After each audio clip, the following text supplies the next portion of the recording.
Hello, welcome to the Dead Sharp Paranormal channel. My name is Billy Black. I am the lead investigator for Dead Sharp Paranormal. And welcome to the Abyss podcast.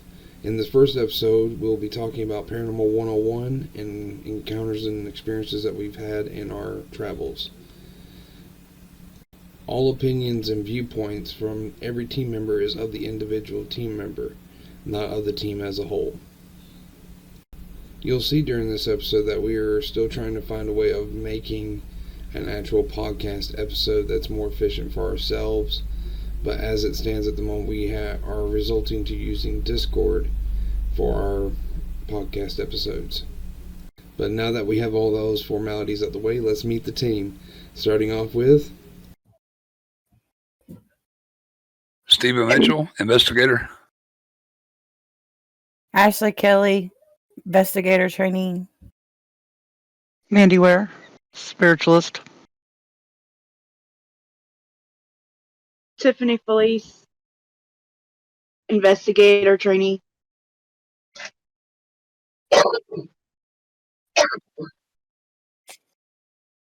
welcome everyone to the first episode of our podcast. Topic is Paranormal 101.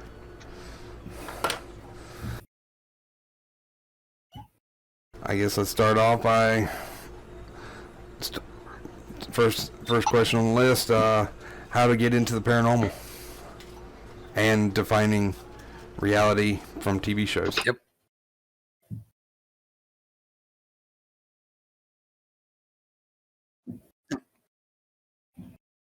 Mandy Ware, our I specialist. would let somebody else jump in for me. Yeah. All right. Well, from my perspective, getting into the paranormal came to me. It wasn't something that I looked at and saw, and one day said, "Oh, let's see if I can, contact my dead dog or something." I was visited at a very early age by a family member who left the show and decided to let me to be the ringleader to let everybody know what happened. So, I guess, genetic and birthright is one way of doing it. No. No? It was about the same with me, but I once it became an interest, and I found it interesting even as a teenager. I would go out to the woods where people say that there's things going on, and I would sit there and see if I couldn't find a way of debunking or find a way of seeing if it was real. That's been my experience pretty much my whole life. I was the crazy one of the bunch. I guess I'm the same as y'all, I reckon. Since I was little. It's always been interesting. It's still interesting. It's even more interesting now that I'm an adult, so.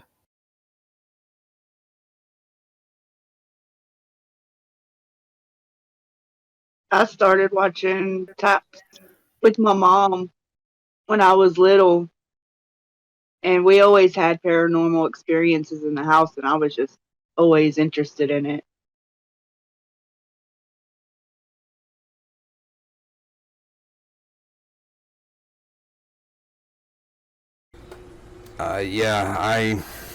Same thing. I grew up with, such as my dad, watching paranormal TV shows, sitting down with them, and had my first experience back when I was 8, and I think my grandmother's friend's house. Yeah, I was like 8 also. Yeah, I had a different I was view a of lot it younger. than when y'all say you went out to debunk. I didn't have that desire to, truly find fact, because I never had that doubt that, this wasn't something that was real. So I never had that need to find the fact. It was there, talking to me at 2 a.m. Yeah, my experience was just hearing a sound or seeing a shadow and not knowing what it was. So at 14, 15 years old, somebody would say, "Hey, this bridge down here is haunted." I'll go down and check it out. I go down, just hang out, see what I could hear. And I'd always find I ain't gonna say always. Sometimes I would find it be true. you I'd set out my little traps kind of thing. You know, it was like, you know, I'd set me a can down on the edge of the bank where it was solid ground and say, if you're real, make it move. And the can would either slide, get knocked over. Okay, you're real. But then there's other cases where I would go and be for hours and hours and nothing, you know. So, and it's just like a friend of mine, I'm not going to mention no names who it is, but he made this statement to me that paranormal don't work on cue. You know, it works when it wants to. Mm-hmm.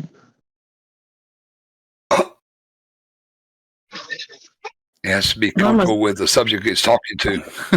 Yeah. Mine was different. It kind of just popped up in my face. Mm-hmm. You know, you're standing there and you see something just pop up in your face, and it's like, what was that? And then you're scared of it at first, and then you're like, okay, wait a minute, that was kind of interesting. What more can I do? What more can I don't know. Yep. It was all weird at first, but it's not now.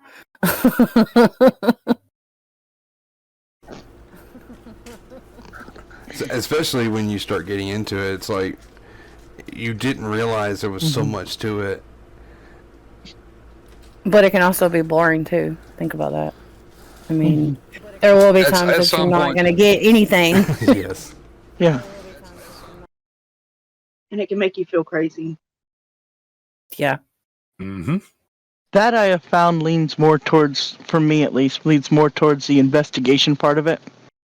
Because it's like, I know you're here. I can hear you. I can feel you. I can, dang it. But can physically see you. Right. I can see you, but you ain't showing up anywhere. Come on now. Stop hiding. And that's where the frustration hits for me, is when I'm looking to have that tangible proof to show someone. And it ain't happening. Yeah. You make others around me think I'm crazy. It comes up. Mm-hmm. Yep. But then you get them some experiences where you're not really expecting anything at the moment.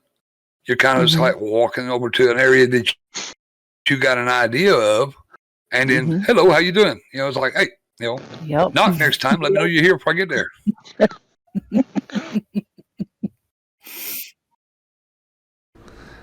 It always comes in at the most unopportune times, and it's always even your own homes. Places. Your own homes. Yep. And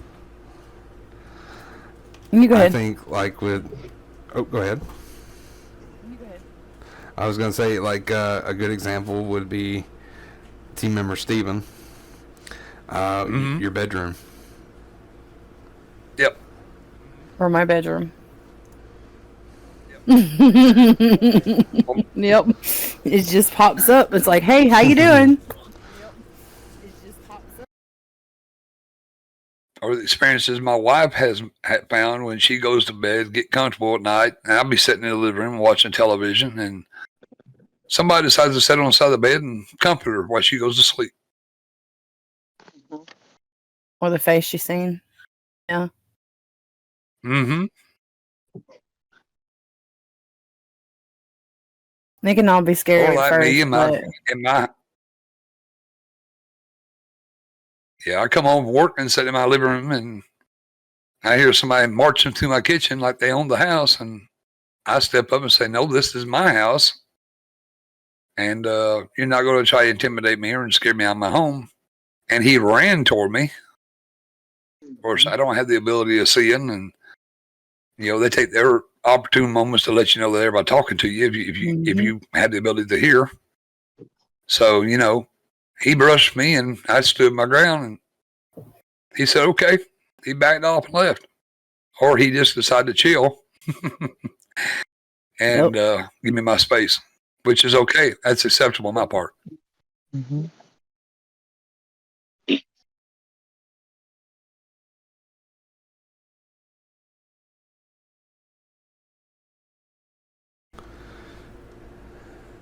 I think the biggest one for me was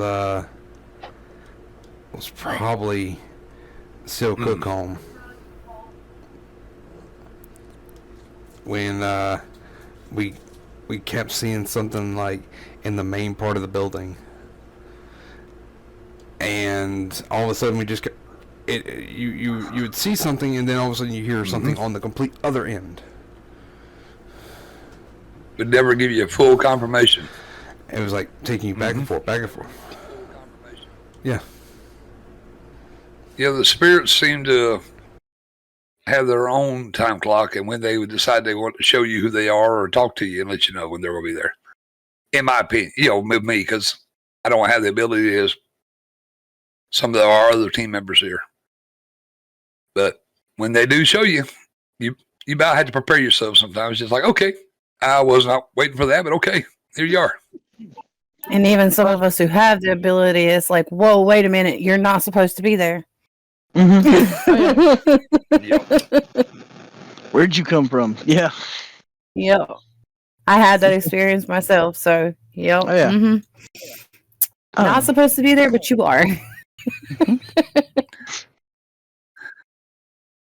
it's like me and Mr. Billy discussed is a lot of people have the misconception that when you go buy the equipment and you go out there in the field, just as soon as you turn the cameras on, they're going to dance and sing a song for you.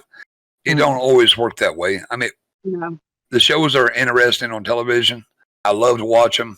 I like the experiences of sometimes, especially seeing them get spooked. But it's not always going to happen for you. I mean, you may walk into one place and have 1,500 different pieces of evidence pop up within 30 minutes. Other times, nothing. Just dead flat. Yep. You can't be discouraged by it. You have to just keep going. Okay. They didn't want to talk today. We'll come back some other time. Absolutely. You can't get discouraged. So you can't get discouraged. No.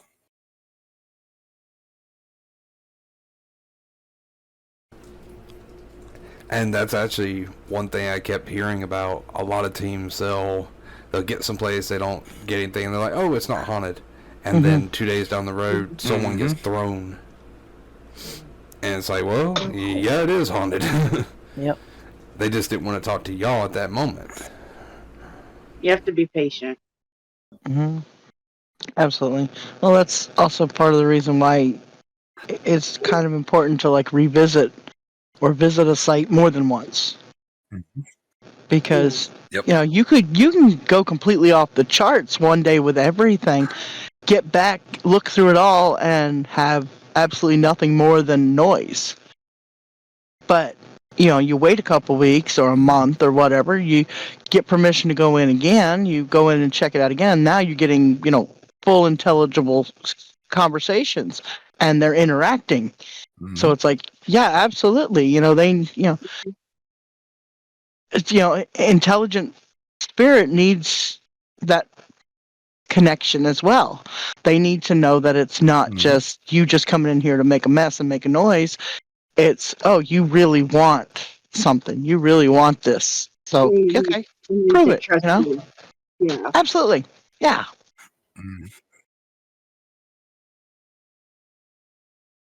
And there's some people out there that'll make us look bad, but this stuff is real. Yeah. I mean, there's skeptics and, cynics for everything out there. There's still people out there that think, surgery is a bad thing. You got people throwing pillows from a corner, Yeah. Yeah. Exactly. And then hiding. So, no. Nah. None of us move that well. That ain't going to happen. Nope. I'm not fast enough. I can't duck fast enough. You won't catch me. To me, I cannot move that fast. And you also had to be prepared for he mentioned a while ago, Seal Cook Home. We got some evidence there, but we also had squatters. And we didn't know they were there. There was no signs of it when we went and did a preliminary. But once we got started, we started hearing noises off in the woods And we actually caught it on camera that you can see people actually running through the woods. So, you have to be prepared for that. There's always going to be somebody that could try to throw a monkey wrench in your investigation. Be prepared for it. May not always happen, but it will happen. Yeah, and always, no matter what, please have permission. Oh, God, yeah. Have permission to do whatever you're doing, wherever you're going, because we've had incidents, where we could have gotten in trouble because we listened to other people. Yep. Yeah, and practice your due diligence. No matter how much you trust the person, no matter how ridiculous it sounds or how ridiculous it feels to do it, if you practice your due diligence, I mean, you're covering your own tail. It could have ended very badly for us. Absolutely. Yes. Well, worse than what we wanted it to. I mean, Yeah. Worse than it did. Yeah. Could have been far worse than it was, yes. Yeah. I think it could have been worse if, say, that's someone what may I mean. have fell and hurt themselves or destroyed property. Yep. That would have been very bad. But see, that was also water and bridge my lessons first learned. investigation. That's it. Mm-hmm. And that's it right there. It is a lesson learned, and hopefully, if anyone's going to watch and listen to us, learn from errors, learn from mistakes of people who are, who are cutting this path for you. Don't try to forge your own way. We do it this way because it works this way. That it's going to work that way for everybody. Whether they're your friend, your family, whatever, you better get that permission, because I promise you, friends ain't always your friend when it comes to that. Family has a different definition for everybody. Yeah. And don't always believe these guys on YouTube, which I meant nothing against YouTube. I like YouTube. I watch a lot of videos on YouTube. But there's a lot of guys on there that says, hey, there's no signs, you can go in. No. You need to find out who owns that property, who's in control of it before you ever set foot inside. Because you may not see the sign that says no trespassing, like we did at Silcook Home first time we went there. But they may be a one that's, visible pulled down from the roadways and you just don't see it. And then they come in there and find you there. It could be ugly real quick. Oh, yeah. Yeah. Yeah, safe deal. If your name ain't on the deed, and there's ways to find out. You go into jail without pass and go, without collecting $200. Exactly. That's what's happening to you. I do believe that the good example of that is we were looking at an elementary school a while back, and we're like, oh, is there any no trespassing sign? It's like, no, but at the same time, it is an elementary school. It probably belongs to the state in some capacity. Or the local government. Could be on the city. Yeah. Even though it's abandoned. Yeah. Absolutely. Even some of your cemeteries, like we have found out, case in point, we was talking a while ago, if they're attached to a church, always make sure the church gives you permission to be there before you venture in.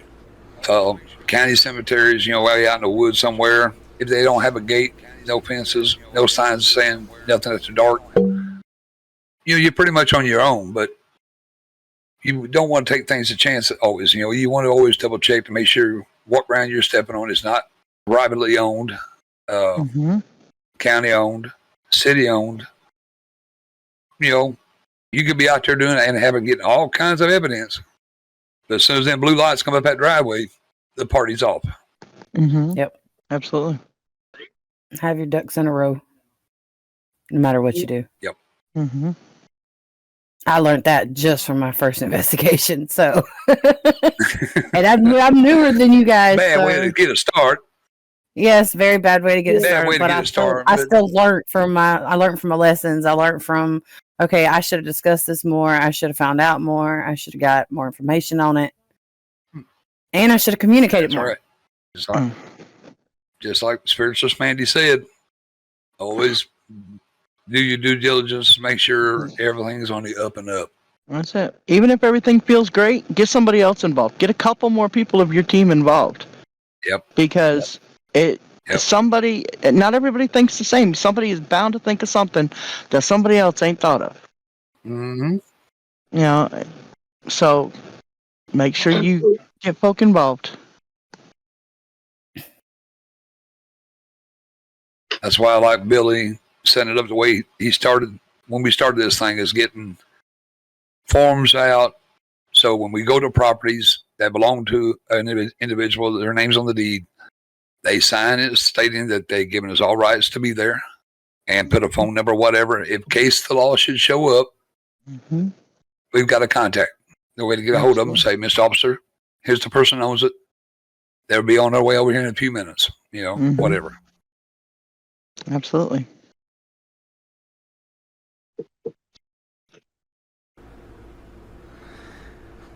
But I think starting out, back when we were first starting out, it was truly difficult, especially with the certain people we came in contact with. Either they had issues with us religiously, or it was through just their personal beliefs. Communities have a lot of involvement with a lot of places, especially in the South where we live, to where the church is not calling no church denomination by name, but they know who they are. They don't believe in what we do, and they say it's of the devil. So that's why I was glad to be a part of it, because I am a ordained minister, and I have been raised in the Pentecostal and on down the line, a lot of different denominations in my family, and I've learned a lot of the way people think, and it's not the way it is. And I was glad I could help on that one by stepping up and having a talk with the lady, and making her see it. It's we're not here to torture no one.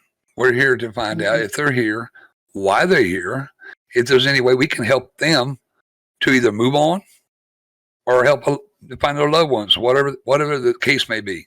I find it interesting. It's like my dad always said. Which I always says things about my dad is, if anybody could ever come back from the dead to tell me there is life after death, he'd be the one to knock on the door and say, "Hey, come check this out." That's just where my dad was. So Get your that always ass out of bed. You gotta makes come it see more this. interesting to me. Yeah, Little- wake up, come here. That's it. Come on, come look. I think that's the part that I'm learning to like about it, is because the fact that I like to help people. So if I can help that person, or help, okay, in my instance, it's normally children. If I can help figure out why you're here, what do you want? Are you wanting to move on? Are you wanting to whatever? It's the helping. Because we help people who are alive. It's really no different than helping somebody who's not. We're still helping somehow. You got to remember, they were human at one time too. They were just like exactly. me. Everybody around us. So. And y'all talking about that reminded me that our very, very first case, the Wolford case, it was an unsolved murder, and we were like, oh, maybe we can try and see if they're around to try and solve this. And then it went from that to, we were actually helping the little girls kind of get that story out, that it wasn't their brother. Even though he was charged with it and hung for it. But he wasn't the one. And he went to the grave saying he was innocent. But it'd be defeating the purpose of going to his grave to find out, his saying, this stating the same. I was innocent. I didn't do this. There's still no proof to us, even in this day, and we're still alive and all this, of believing his spirit even after death, because he was charged with it. So, but we went to the first place we went to the family. And the little girl said, "No, my brother didn't do this." So it was pretty cool, especially when we found out who done it. And they bragged about doing it later before they died for another murder. So it was pretty cool.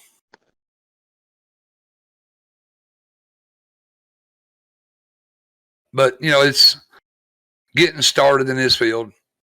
It's like I've said, I talked to Billy about this, and it's like, you watch the shows on television, it looks like it be this, all this excitement and all this fun, but they got all the fancy equipment and, how do we do this? How do we get started? Well, we had to dig through our shirt sleeves and buy this little piece of equipment and buy this little piece just to get started. And then we find out later, it's simple, everybody carries a cell phone, turn the voice recorder on, just sit and listen. That was me, the biggest kick in the teeth is like, I went out and bought an actual voice recorder and I paid big money for it, which it has since been destroyed and got thrown in the trash. But it, I spent all that money for it and then I didn't really need it. All I had was a cell phone right there laying on the table. Turn it on. Listen. Mm-hmm. And then I've learned too over the years, you walk past a mirror, kind of give a mirror a second glance as you're going by and see who's walking behind you. You never know. Mm-hmm. Yep, absolutely. Yeah, You'd be surprised. You'd be surprised sometimes. Yeah, you really would. But it's always at least I have not always I've had better success with the simpler of tools. It's great. You can have your your IRs and all that, and all your EVPs and your squawk boxes and everything else. But that stuff doesn't always connect to the beings there. It's the simple things. Go ahead. Yep. Yeah, it's just the time period when they died. They don't know what you're carrying around your hand. They had no clue what that thing does. Right. They might have had kerosene lanterns. They may have candles they carried around. They don't know what a flashlight is. It scares them to death. So you have to acknowledge to them, listen, it's not going to hurt you. I'm not here to hurt you. I'm here to talk to you. Mm-hmm. And this thing I'm holding in my hand, it's a way for us to communicate. You have to explain it to them. Especially when it's children. Not in all cases. Mm-hmm. Yeah, especially. Yeah. Now, some old timers are the same way. They won't talk. I mean, we find that out at Shiloh.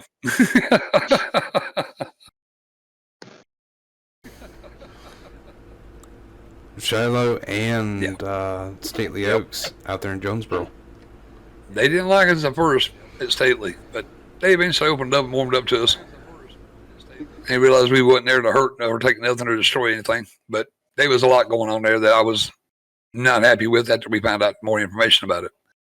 Mm-hmm. But it was a cool experience as well. But, the simple tricks.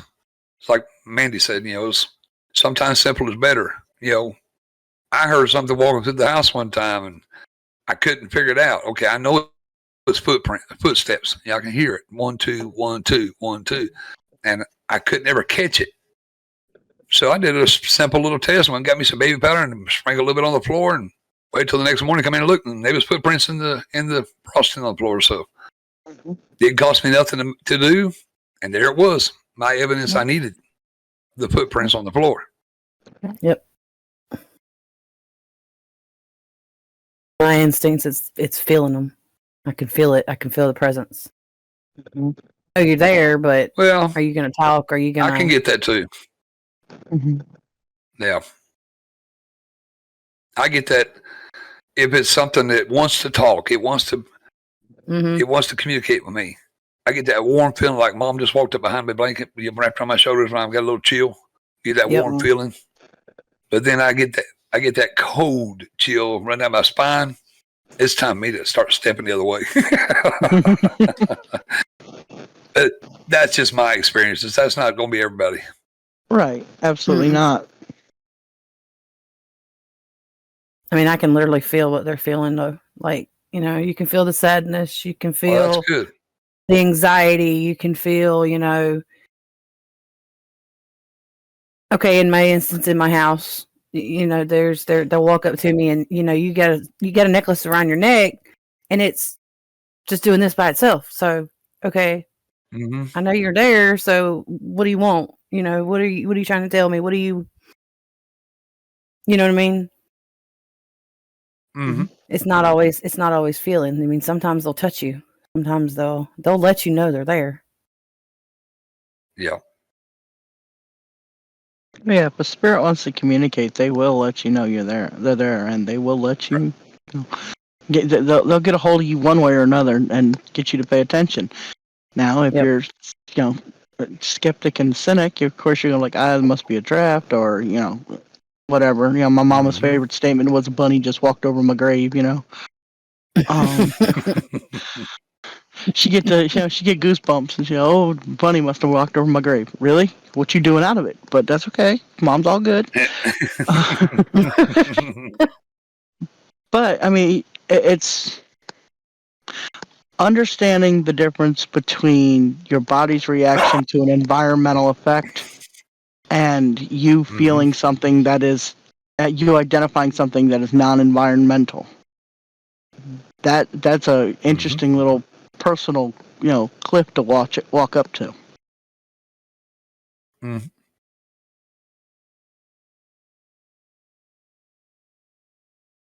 Different definitives. I guess we can talk about the definitions of what you consider, or each of us would consider, to be paranormal versus, I don't know, cinematic, I guess. Yeah. Anyone? Well, to me, paranormal would be, you see a shadow and you question.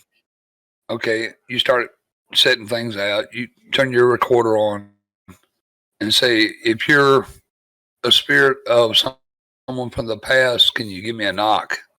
Give me a sound. If you don't get nothing from that, you could be something else. Could be something. Maybe you could be a visual thing. Okay.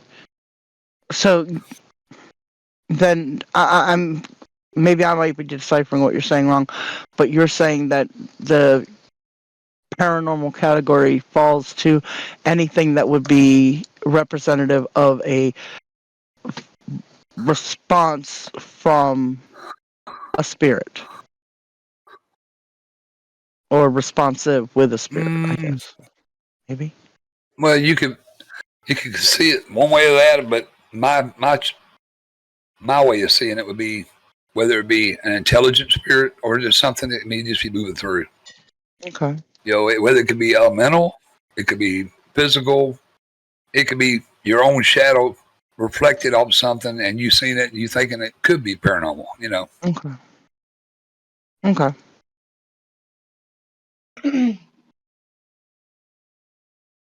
We have a special guest. Sorry. Oh, Keep sticking his head in the camera. We have a special guest. that's all right. That's right.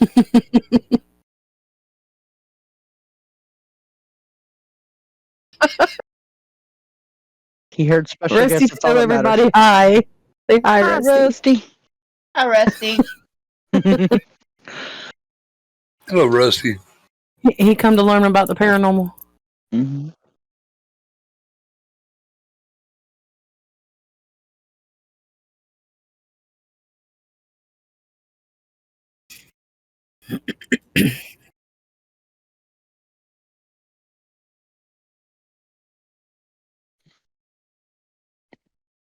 Yes, I do. That's kind of where I was, because most people think of paranormal. At least I've noticed that they think of it in terms of ghosts and spirits. They don't consider that, paranormal means, aside from the normal, not of the normal. Right. And Yeah, so it's like that 1%. yeah. So that I guess that's where my question had stemmed from, and I just had a bad way of getting to it. I'm sorry, but It's okay. And it's societally it's a learned thing for us to connect, UFOs and aliens with the paranormal, because we tend to think that the paranormal is something of our world and only of our world. Mm-hmm. Either previously or right. currently, right? And that's not the necessity. Yeah.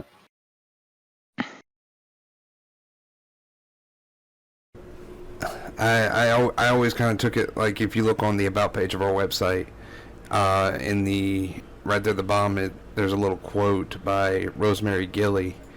She states how the paranormal is not supernatural, but a normal that we have yet to understand. Mm-hmm. Exactly. Yeah. And that's what we try to do.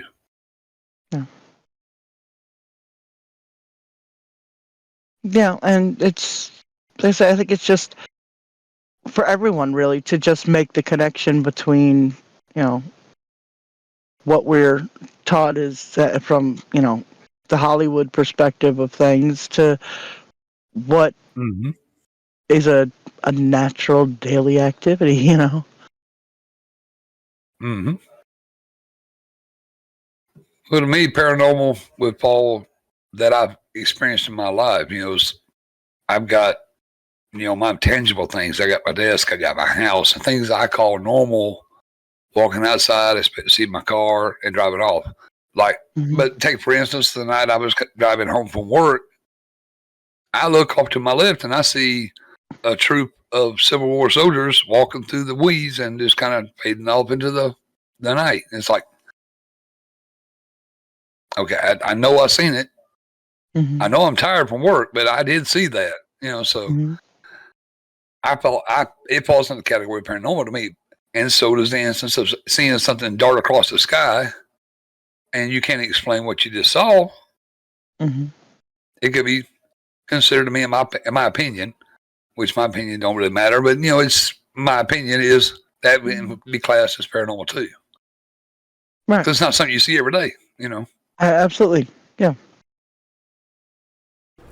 And I think the only reason scientists have yet to fully understand the paranormal is because it cannot be recreated in a controlled environment. Yeah. Ain't that the It's not tangible. Right. Yeah. For the most part, yeah.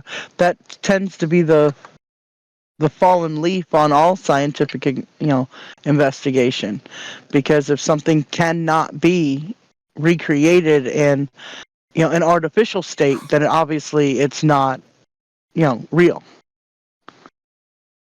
Mm-hmm. I hate It ain't tangible for them to touch. Exactly. Yeah. Yeah, for real. Some of these scientists ain't never heard of some of Einstein's work. He's like, if it doesn't work when you take it out, put it back in.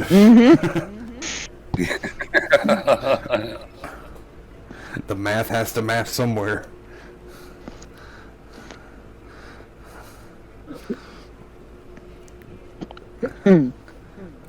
But going back to what you were just talking about, Stephen, about the troop of ghosts, didn't we also experience something similar over at Balls Ferry?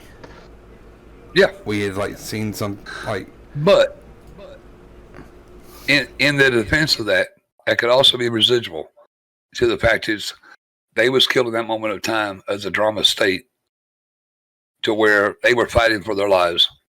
They might just be replaying that incident in a full cycle of things where you get out there, you sit and listen, and they're still going on with that same battle throughout the energy is still happening. But you may have that one energy that is an intelligent energy, and it wants to talk, say, I'm stuck, I can't get out of here. I am so and so. This is where I died. Mm-hmm. But yeah, that's exactly what I'm kind of referring to. Mm-hmm. Oh, I agree. And scientists get mad about it because they can't go out there and recreate it. Mm-hmm. They try to set their cameras up and expect them to do a little puppet dance for them, and nothing happens. Mm-hmm. Yeah, and we discussed earlier that that's just not something that happens, no matter how lucky or how good you are. Sometimes it won't. Sometimes it will. And when it does, oh, joy. Yeah, I'm telling you. You best be paying attention, too, because you're going to miss something. Yep. Sometimes it can happen in a blink of an eye, and you never even see it yourself, but your camera catch it. When you're doing your review, it's like, oh, crap. Look what we caught, Case in point. Yep. Ashley shaking her head. She knows exactly what I'm talking about. Yep. Well, all the little incidents that's been going on behind me all night. You're shaking. Mm-hmm. My house, if anybody hasn't realized it, there's a lot of paranormal in there, and you might catch stuff on camera. You never know. especially the picture of the shadow figure in the laser grid. That was amazing. Yes. That was the first time Yes. we actually captured something in a laser grid like that. Yes. And that was my first Yep. one with the I started investigation saying, since anything. That, Mhm. you know, me capturing y'all that. sent me the picture and showed it. You showed me the picture, and as soon as I see it, the first thing that pops in my head. He's on the outside, trying to get to the inside. But I started singing the little song. And if y'all know the song, you didn't. We ain't got to go through the whole deal. Billy knows what I'm talking about. And back to you talking about, you should be paying attention. There's going to be times when you're not paying attention, and the paranormal's real, and it's there, but then you're going to open up a door in your house, and it's like, oh, you're not supposed to be there. Wait a minute. It's going to catch you off guard. I promise you. Oh, yeah. And with everything, exactly. But with everything, also, you're gonna, you could be paying attention to something over on your left side, and there's somebody on your right side going, "Hello, over here," And, yeah, you turn your head. Hey, how you doing? Yeah. Whoa. You're in my bubble. Hey, how you been there? You're Yeah. in my bubble.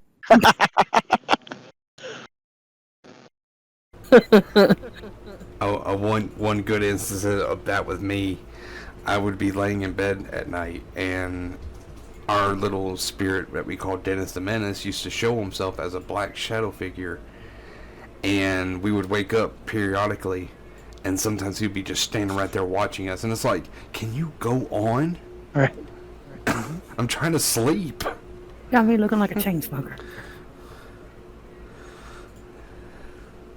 Sorry, I said that out loud. She asked me for a cigarette, and then I light another cigarette. I look like a chain smoker. Uh-oh. I just realized Mandy was smoking. I was about to say, man, did she just have a damn spirit go across her camera? Maybe. No, I hit my wire and sent the goddamn thing flying. Ah, shit balls in purgatory. But I told y'all the aliens got a hold of her. I'm telling you. Fuck a duck, man. I got all kinds of shit popping up on my phone. Damn. starting off with Tiffany, with your personal experiences with paranormal. I've had my first personal experience. I was probably, 13. In a cemetery in Louisiana. Stephen might know it, Big Woods Cemetery. Lots of stories on that. Yep. I have a grandmother buried out there. And there's this church out there that burned down. And at night, you pass by, it's not there anymore. During the daytime, it's not there, but at night, you could actually see this church. That's not there, but you could see it. And I've seen it before.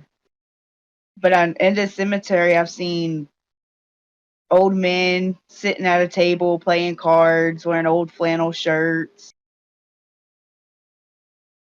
But it's not it's a very bad cemetery to be in. There's a lot of devil worshippers. That's where they burnt down the church. Sorry, I'm having a lot of seizures too. Okay. That was my first experience around 13, seeing the old men in the church. Wasn't there during the day, but at night it's there, and there's guards up at night. You cannot go in that church, in that cemetery at night at all. I would like to go there, like during the day.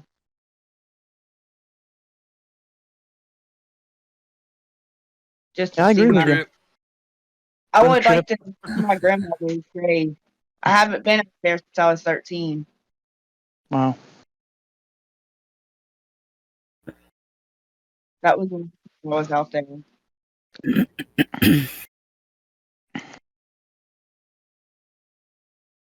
And now we have this stupid little talking Elmo.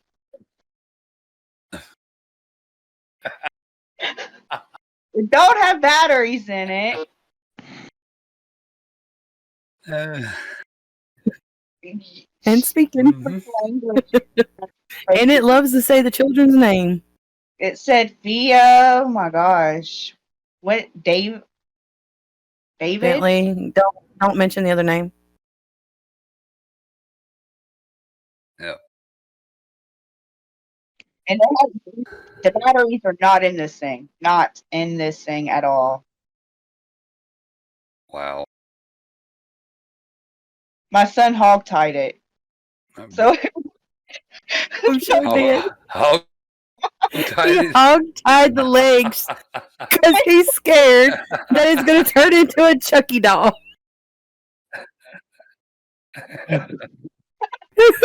Oh, wow. I missed it. Oh, wow. Damn it. Oh yeah. Billy, you got your experience, Billy.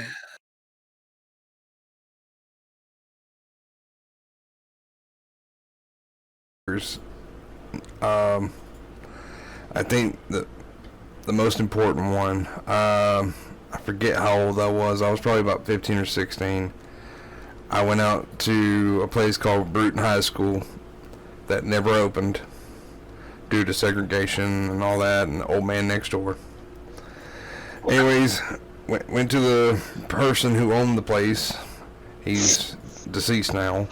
But I asked him, could I take a look around, that my grandfather used to be a preacher that ran out of the gymnasium. And he allowed me and my friend to take a look around. Well, I'm up on this catwalk thing that leads into the school. And I look in there, and I'm by myself. A friend of mine was in the gymnasium itself. And it was pretty dark, but you could see all the doors were standing open, stuff like that. And I'm standing there for a while, and I look down the hallway, and all of a sudden I see like myself, but it looked like I was like probably 30 years older. And all of a sudden it started running at me, like full on sprint. And the moment I start seeing, like, you could hear it, like there were doors slamming right behind it, but there was no doors that were closing. And the moment I could see enough of it, I just bolted it. I ran to the gymnasium, got my friend, and I said, we're done. I'm out of here.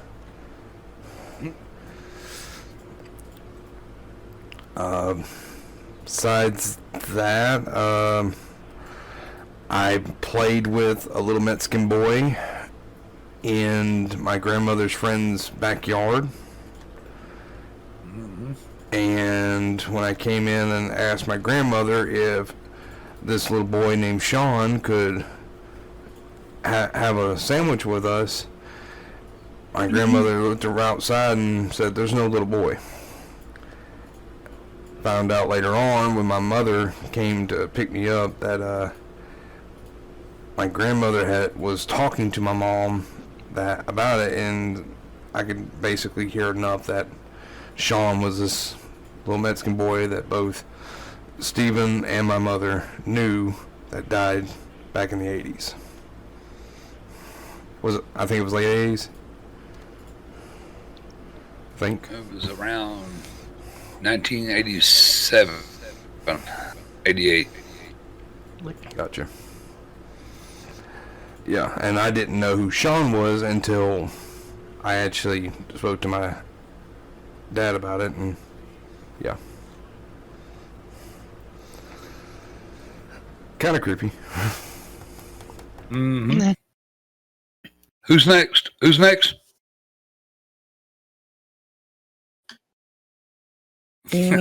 Andy. Okay. Well, I guess I'll tell about the one I started me off, I guess. Touched on it earlier. I was 4 years old when my paternal grandfather died. We were at home. It was like, I was in bed. We lived in New Jersey. So I was, tucked in bed, nice and quiet, asleep in my room. And all of a sudden I heard my grandfather talking to me at the foot of my bed. And I sat up and he's sitting there just as plain as day, rubbing on my ankle. Come on, baby girl, you need to wake up. And, Grandpa? He goes, you need to go tell your daddy he needs to call your aunt and check on me. Okay. Didn't think twice about it. Stupid kid, I guess. Walked out of my bedroom, walked over to Mom and Dad's door, knocked on the door. My mom said, what you need? And I said, Mama, Grandpa says Daddy needs to call Auntie because she needs to check up on Grandpa. My mother, huh? My father woke up, said, what? I said, Daddy, Grandpa says you need to call Aunt and, you need to call Auntie Arlene and find out what's going on with Grandpa. My dad goes, Dad said that? I said, yeah, Grandpa said that. He's sitting in on my bed now. My mother went, what? Jumped out of bed, ran into my room. My dad goes, okay. He rolled over, immediately called my aunt. My mom comes back, Bill, there ain't nobody in there. My father goes, it's all right, I'll take care of it, dear. And dialed my aunt's number and calls me over, has me sit on the bed next to him, and of course wakes my aunt up. And she's like, no, Dad went to bed fine, everything's good. And my dad said, I just got a feeling, check on him. All right.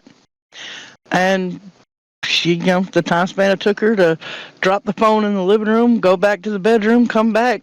She was crying. She said, Daddy's dead.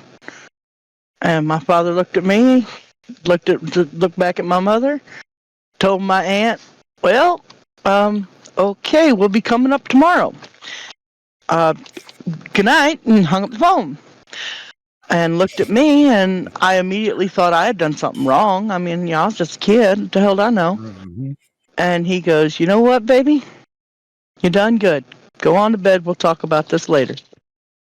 Okay. Walked past my mother. My mother wouldn't, come near me. She kept a good 6-foot distance from me. I went into the bedroom, went back to bed, tucked myself in. Grandpa looked at me and goes, good night, baby girl. I'll talk to you later. Night, Grandpa. And he was gone. Wow. I mean, that was the whole thing of it to me. It was just like, okay. And I didn't get scared because I didn't think too different of it. It took me a couple days to get really damn good and scared when we got up to Maine. Wait, we got a funeral. What's that for? No, it can't be Grandpa. He was just in Jersey, But yeah, between that and that's when that's when I found out about what my mother called the family curse. My father called the family occurrence. So occurrence. Yeah. Evident. It showed up every 2 or 3 generations, and evidently my paternal grandfather's mother had the touch. So, thanks. I didn't ask for this. But it started an interesting trend, let's just say it that way. I spent a lot of time with an aunt I could not tolerate at 4 years old. And wasn't real upset when I found out at 14 she had died until she showed up at my house. And then it was, oh, damn, go away. But besides that. Yeah. Ashley? Well, I've had quite a few experiences. Well, I was telling Mandy and Billy earlier, I don't even remember how old I said I was. It was probably between 8 and 11 because we moved to a different state when I was 12. So, and we lived in this brick house, and the brick house, I think it was 3-bedroom, 2 baths, something like that. I don't know. Anyways, that don't matter. But in my bedroom, you would walk down the hallway, and in my bedroom, it was my bedroom. There was a bathroom, and there was always stuff going on. Like I had been put in the corner because I was a little smart mouth little brat back then. But I had been put in the corner. Look at it. I'm an angel now. Anyways.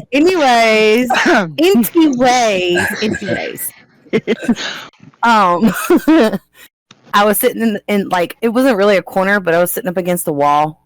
And if I turned my head to the right, I could see my bedroom and the bathroom. And okay, my mom's in the kitchen. The rest of them are on the couch watching TV. My little brother wasn't even born yet, so there's nobody here. But you turn your head to the right, and the bathroom door just shuts by itself. And then walk into a kitchen, and there's a door that leads into an attic. And you look up, and you see all these lights. I don't know what's going on. And then the very first instant I think I ever had was I seen a newborn baby laying there. And then, you got all the experiences now in my own personal house, seeing things and talking Elmos and what else is there? Strollers. You can be sitting there, strollers, toy strollers moving, and none of the kids are in bed, so who moved the stroller? And then I can be sitting there just doing whatever, and you can feel this on my necklace, just tugging, which I know who that is, but there's different experiences that I've had. I think the worst experience I had was when I was 16. I remember laying in bed, and it was in the middle of the night, and I looked over. Where I lived at this time, I wasn't allowed to have a full door on the door. So I had a half a door. It was like a piece of wood, half a door. And I looked over at that door, and my 13-year-old sister, who had just died a week before, was standing there. And I think that was the scariest thing, because I don't mind seeing the paranormal, but I don't want to see one of my own. I really don't. Especially within a week of, oh, wait a minute, you're not supposed to be there. Why are you standing there? Right. So I think that would probably be the worst one. And then, no, that's not my worst one. I'm sorry. I lied. My worst paranormal experiences, going on my very first ghost hunt and being choked. Yeah. That would be my worst. That was a little scary, but at the same time, it didn't scare me away. It didn't. It made me want to do it more. Okay, and it was more interesting. It was more, it scared the crap out of me because somebody's standing here literally choking me, and I can't see who you are. And I'm being choked, and then I'm sick, and I'm throwing up, and it's all kind of crazy stuff. But at the same time, it was interesting. I wanted to know more. I wanted to. Okay, if this is here, then if this is the bad part of it, then the good part is got to be better than the bad. Because touching back on what we said earlier, the good part, I get to help somebody. The bad part, I get to help somebody that's being bad to me. Get the hell away from me. You just go. Go. You're not allowed to touch me.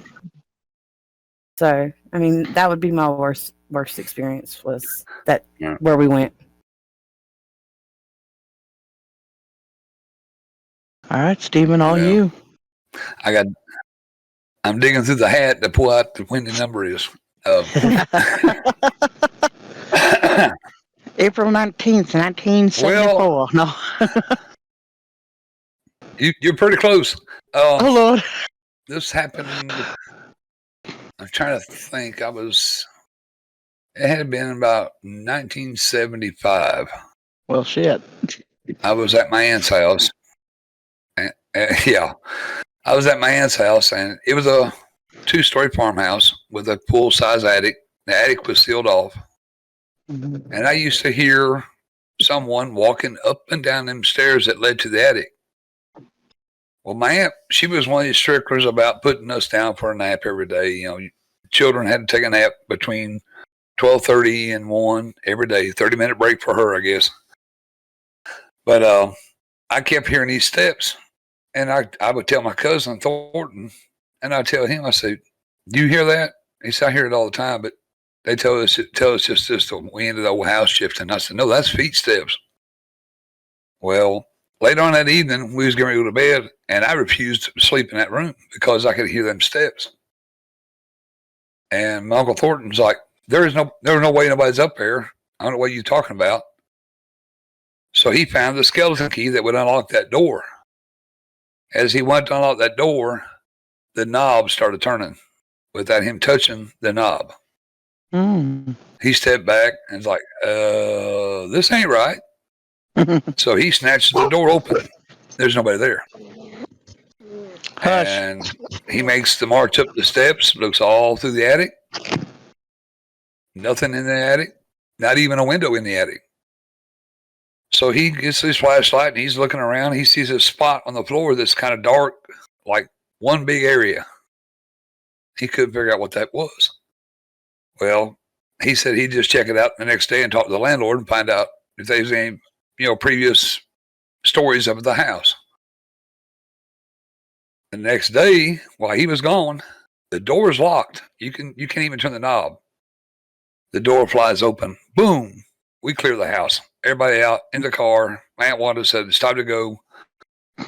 Starts backing up the driveway, and here comes Uncle Thornton walking down the driveway, and he says, I'm glad you're coming this way because we got to get out of here. And Wanda says, we'll talk about it later. Let's go take Stephen home, and we'll find out what's going on. Somebody had decided the world wasn't worth living and did their little deal upstairs and made a mess of things. And supposedly their family members found them like a week later, and it stained that floor. And they had replaced the floor several times to get rid of this stain, but it keeps coming back. Even though it's fresh wood, and the steps up and down the staircase, nobody could ever explain. Well, years went by to the end of the story. The creepy part to me was they donated the house to the fire department to burn down, to have a scenario of a house burning. They set the fire. The house burns into a fiery inferno to the point the fire department can't contain it. They can't spray it out. So they end up on their trainees back. The complete house burns. The staircase was still there. Oh, wow. That's my first full-blown experience. Yes. Oh, wow. Wow. And I've got many more, but we're not going to go into the full details. One at a time. That's for a later podcast. There you go. Yeah. Later. A part 2 to the personal encounters. There you go. Yeah, that's wow. See, why couldn't I have an experience like that? That's crazy. Oh, you could have. You ain't old enough If you for had been one born yet. 1967 with the name Stephen Mitchell, yeah, you could have had the experience. Right.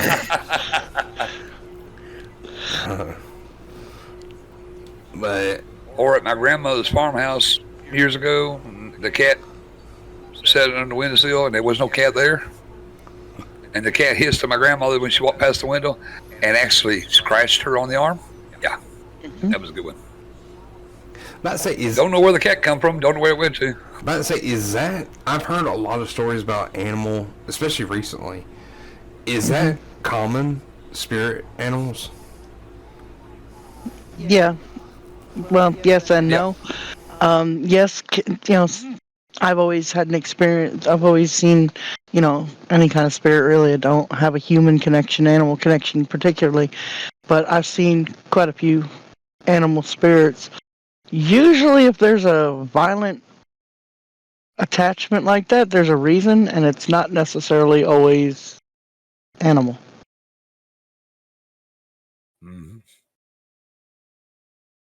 Well, just doing my recent little digging is finding out my family's actually Scottish instead of that grandmother claimed we was Cherokee, and finding out we was actually Scottish blood descendant.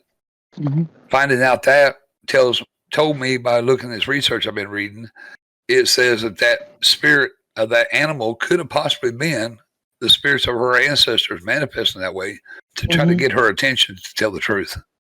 So, Absolutely. yeah, that blew my mind when I read it. I was like, okay.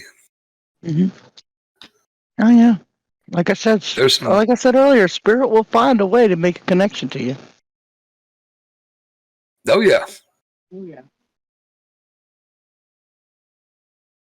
I have one right now trying to do it. If they want She's your been trying hard, but when the bad thing is when they try to make that connection, okay, you're realizing, okay, there's somebody there, but I'm talking to you, but you're not telling me what you want. You're not telling me where you want to go. So how am I supposed to help you? Because But you want to steadily sit there and you're going to steadily tug. Let me know you're there. I mean, hello, I know you're there, but what do you want? You know? Yeah. Or I turn my head and you're standing right there like, okay, you're telling me something, but you're not talking.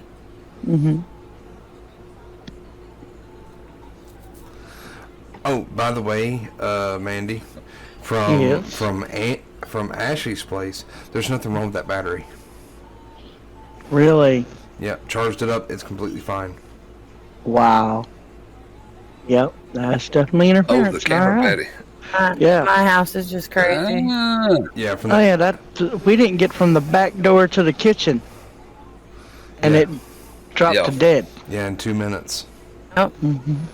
Y'all were like in the house, and then all of a sudden you come across the radio. Oh, we lost the battery. Well, this thing just said go inside, and now you lost battery. Yeah, it was dead within 2 minutes, and when we got back home, I went to charge it, and I let it run for like almost an hour, and there was nothing wrong with it. Wow, that's awesome. Oh wow. You know, it's different when you're doing somewhere else, somebody else's house, a church, a graveyard, or whatever, compared to doing your own house. It's a lot different. When you can disassociate yourself from a space, it's like, oh, okay, this is cool. This is awesome. Wait, I gotta sleep there tonight. Hold on now. Let me rethink this. Yeah. That's actually why a lot of teams, they recommend don't do it, but have somebody else do it. But it's like, either way you do it, you still gotta gonna know about it. Yeah. And you're still gonna know about it. I mean, but in the same token of this, now that we're bringing that up, it makes me wonder is if we should not clue the clients in with certain investigations if it's something they're having troubles with, like, things flying at them, doors swinging open and protruding in their face and things like that. If they call us to do an investigation, should we inform them that us coming there might get answers, but if we don't, it might make things worse. Let them have the decision. Yeah. Well, yeah, that's part of full disclosure at that point. Right. Good example, Shiloh Baptist Church. I just wonder about that now. That's got my curiosity. They haven't called us back. I was just about to say, I've actually contacted them too. No response. Right. Makes me wonder. Like maybe we ought to just take one weekend and drive up there. Like we didn't think we got any evidence at the time, but looking at it now, there was something. There was something in that church that was malevolent. Oh yeah. And because you can plainly see it in that one picture. Yeah, and that was a bit unnerving. Yeah. Whereas Austin was coming through as, I'm Casper the Friendly Ghost. He had something to tell us. Yeah.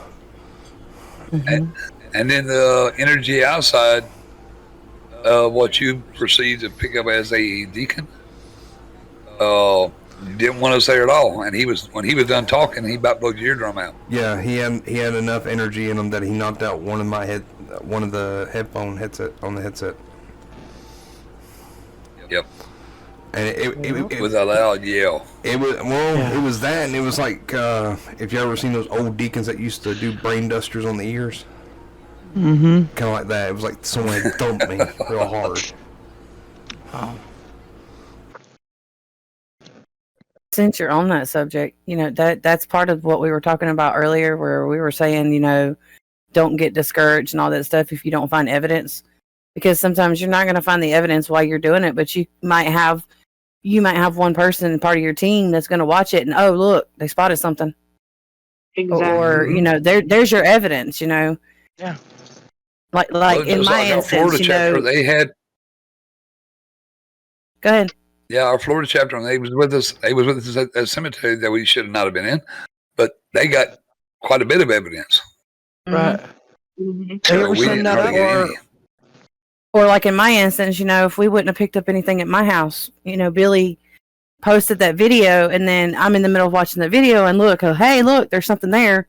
Mhm. It's sitting right there. I see it. You Mhm. pick that up. So Oh yeah. Right. It comes down to that continuous research where sometimes you have to go back and look, and it's something that you haven't seen before. Like actually, I've shown it to you, Bob. Remember the picture of the woman from Andersonville? Yeah. I just noticed today when I was going over the pictures with Aaron for Twitter, there's actually a second face in that. Really? Right over the backside. If you look at the woman, if you look right behind her on like her, what would be like her right shoulder, there's another face. and see, how long ago did you do that investigation? Hold on. Free concert.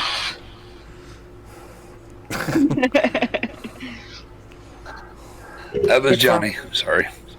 And how long ago did you do that investigation? Oh wow. Oh, that's a long time ago. That was See, and see that there's my point. Okay, so that's freaking 4 years ago. So it took you 4 years to pick that up. 8 years Yeah. ago. Oh, he Yep. said 2020. Yeah, I said 2020. Oh, was it 2020? So 4 years. Okay. I thought it was I think closer. it was So, yeah. July. I thought it was back. So 4 years. It took him 4 Okay. years to find that. So you can't get yourself discouraged, because there's Yeah. a good example right there. And what that's connected with, even though Aaron's not here to really defend this, what it was, a woman was picked up by Aaron. He didn't see her. I think he was changing out the battery when he was over by the Camaro. The way Andersonville is, there's a cannon emplacement on the far back side. And we were parked up there. He was changing out the battery. All of a sudden, he got right there next to his ear by a woman saying, "What are you doing here?" Freaked him out so much he almost started running. Well.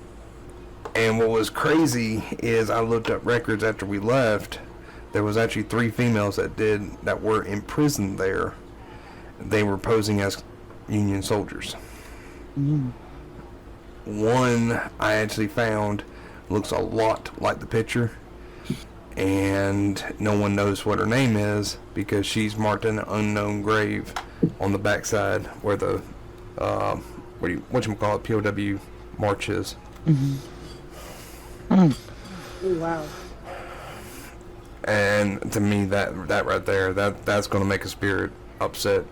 Oh, Just the fact absolutely. that she's been buried unnamed. Yeah. Yep, Yeah. because they don't know who it is. But it's basically right there That's where right. the cannon emplacements are and what would be the first makeshift hospital they had. It's interesting though. It is. Mm-hmm. And I mean, that was, like I said, that was a very good example because it took him 4 years to find that. So you get yourself discouraged. Oh, I'm not doing this anymore. And then, hey, I'm bored one day. I'm going to go back and 4 years later, watch my footage. And, oh, look, we got something after all. Yeah. It's that fresh eyes look you get because you get so used to looking at something. It's like, oh, I know what that looks like. I know what that looks like. You put it away, you forget about it. And it's like, wait, I remember this picture. Wait, I don't remember that. Hold on, That wasn't there before. Yeah. That's Who put that there? Yeah. That's actually part of the reason why I posted it on our Facebook group, is so that you guys could see it and maybe y'all could see something that I didn't actually pick up. Like the one investigation where we didn't. First, you didn't. The investigation we did it at Steven's house. You didn't pick up anything on the pictures at first, and then you sent me the pictures, and right there in the woods, clear as day. There's something standing there. I mean, you got each teammate plays a different role, and we all have eyes we can see. Each person's gonna spot something different, not anything at all. You know what I mean? Well, you take somebody like me that really don't ever see, like y'all can. But I can feel the energy. And sometimes I'll hear it if it speaks to me and it wants me to hear. I'm open to it all the time, but it's just like they just say, he's not the one. We can talk this over here.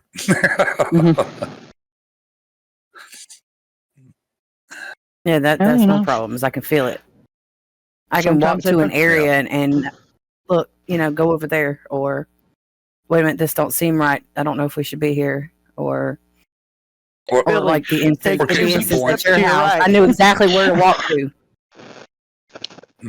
I mean, I could feel the energy over there. Or like I said, hey Billy, take 2 big steps to your right. Oh yeah, I remember that. Yeah. Yep. And Billy's like, okay. I'm like, she's got a reason, and I can feel it.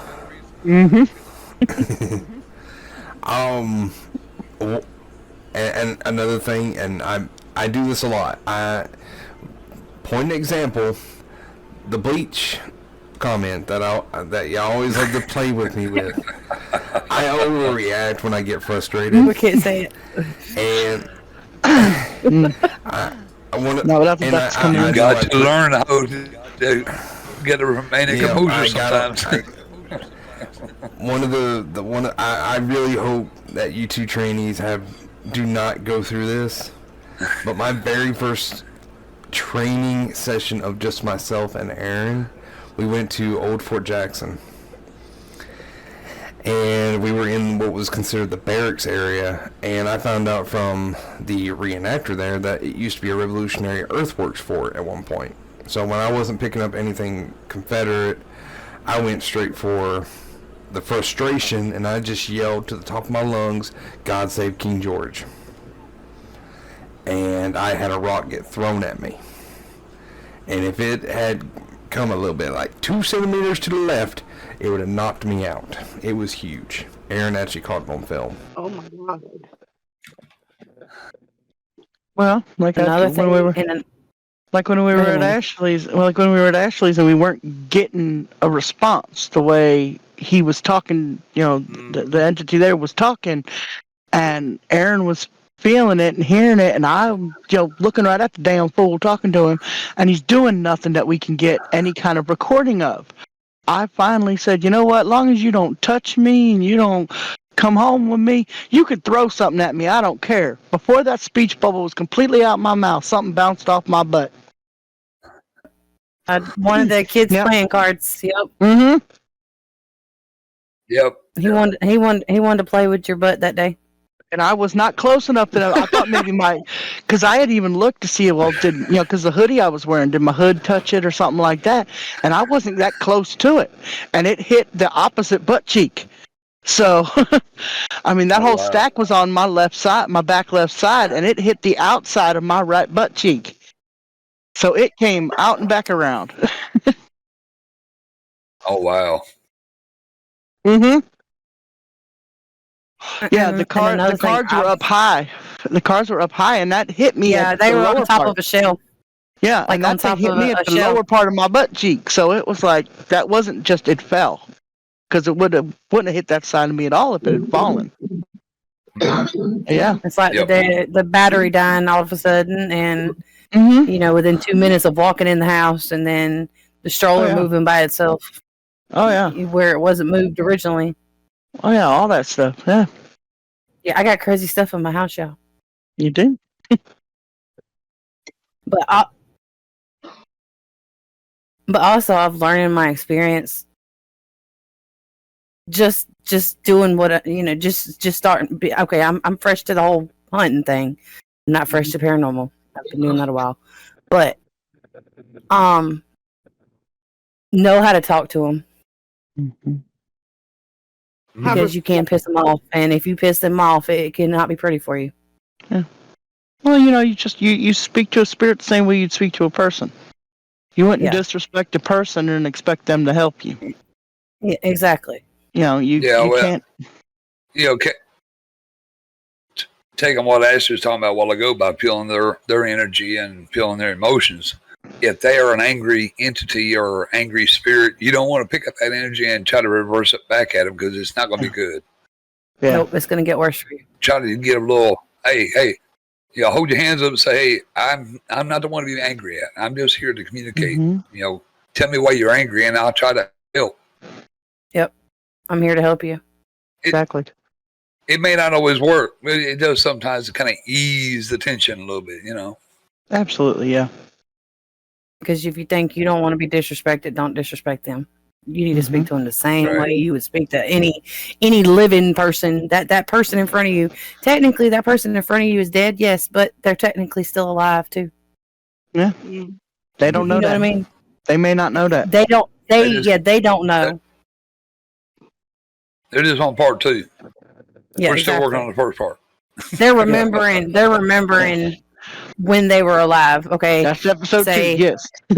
Okay, say I'm not going to say her name, but I have a 10-year-old little girl that likes to mess with me. She remembers when she was, I'm sure, 10 years old. Not now. Yeah. I mean, and not to really point it out, it maybe won't be edited later, but I seen her a while ago behind you. Yeah. A couple times. I felt her. Rusty started acting weird for a minute. That's why I picked him up, and I was like, Rusty. I think he started acting there weird. has been only 2 times where I've actually acted correctly in investigation, which I'm working on it. One was Austin. I love little Austin.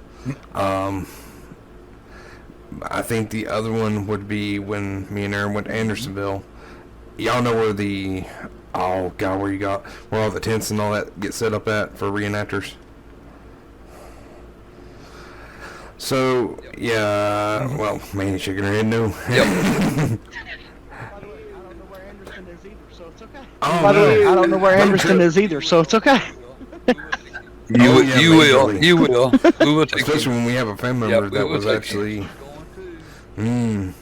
Ashley's going too. We actually had a family member that was in prison and died there. But yeah, anyways, there's a section of the prison where they set up tents for reenactors. We drove around to that point, and I told Aaron I wanted to stop there, and Aaron's like, "Well, I'm not getting out." I'm like, "Okay, is there a reason why?" He's like, I don't like that area." I'm like, "Okay, well, I'll go out there anyways."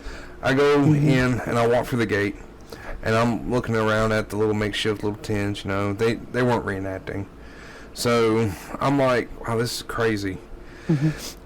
And I didn't go back through the gate. I walked around. And all of a sudden I hit the ground. And I wish I said that my head hit the wall, but it didn't. I actually had got back to the vehicle eventually after a few minutes, and I lifted up my shirt. There was a huge mark on my stomach. I had thought about it for a long time when we were driving away. I'm like, I crossed the gun line. And I looked at Aaron and I said, "I'm not going to get mad. Yep. That's probably a child soldier that shot me. He probably thought I was a Yankee." So. Mm-hmm. Or he may have just took the rifle and did the butt bump with it. Yeah. And He sometimes was getting them, you back in line. Oh, yeah. and sometimes the scratches and all, they don't Was stay that but maybe demonic? a few minutes. Yeah. Like the incident I'm- at Steven's house, you know, when we had I'm not going to say his name, but when we had the other guy investigating with us, Mm-hmm. he got bit out there. And there was pictures took of it, but then like within 30 minutes, it was gone. Yeah. It had completely disappeared. Mm-hmm. I wasn't Yep. going to say his name because, you know, I don't have his permission. So Oh, Right. I've had quite a few things show up on me through the years. I've had bite marks, I've had scratches, I've had handprints. the investigation where Mhm. we weren't supposed to be at the church, we Mhm. ended up finding scratches on my shoulder. Yeah, I had scratches on mine too. A good one, Sue from the Florida chapter. Mm-hmm. When we was over at Stately Oaks, we were talking to something in the store, and it had actually warned us that if we went to the house, someone was going to get hurt. Mm-hmm. And we got into the parlor area, and Sue started complaining about her back burning, and Roy ended up lifting up her shirt. She had full scratches on her back. Yeah. Mm-hmm. And all of a sudden the device said the doctor did it. And that's us from Dead Sharp Paranormal. Remember, if you want to see more, hit the subscribe button, hit the like button, and hit that bell notification to let you know when the next episode comes out. We're going to try to make every episode at least every 2 weeks. So if you can, please make sure to be there on the next one. The next episode will be about entities and the tools used to detect them.